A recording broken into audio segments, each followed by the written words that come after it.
తిరుమల శ్రీవారి లడ్డూ ప్రసాదం పైన ఉన్నటువంటి ఉదంతం ఇంతటితో ముగిస్తే చాలా ప్రయోజనం చేకూరుతుంది.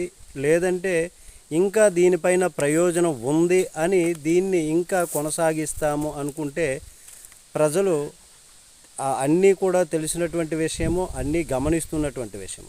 ఇప్పుడు శ్రీవారిని తిరుమల వెళ్ళి దర్శించుకునేటటువంటి వాళ్ళు రోజుకి 70 నుంచి 1,00,000 వరకు కూడా 1,00,000 మంది వరకు కూడా భక్తులు స్వామిని దర్శించుకుంటారు.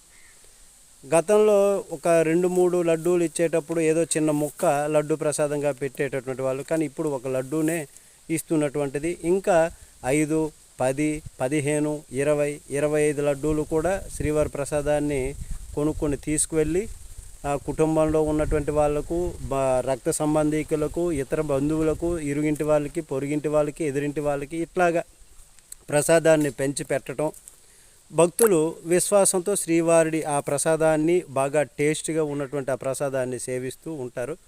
ఇది అందులో జంతు కొవ్వు కలిసిందని ఈ మధ్యన ప్రచారం జరిగినటువంటిది, అది కలిస్తే ఎట్లా ఉంటుంది అన్నటువంటిది ఆ భక్తులు తెలుసుకుంటారు. కానీ ఏదైనా కెమికల్సో లేకపోతే పామ్ ఆయిలో ఇతర ఆయిల్ ఇట్లాంటివి ఏమైనా కలిసినా కానీ దాని టేస్ట్ ఎలా ఉంటుంది, ఈ విధంగా ఈ కొవ్వు కలిసేటటువంటి టేస్ట్ ఎలా ఉంటుంది, ఒరిజినల్ ఉన్నటువంటి ఆ నెయ్యితో చేసినటువంటి టేస్ట్ ఎలా ఉంటుంది అన్నటువంటిది ప్రజలు ప్రతి విషయాన్ని కూడా గమనిస్తారు. కాబట్టి ఇంతటితో ఈ దుష్ప్రచారాన్ని ముగిస్తే మంచిది అని రాష్ట్ర వ్యాప్తంగా ప్రజలు అనుకుంటున్నటువంటిది. మీరైతే ఏమంటారు? నమస్తే.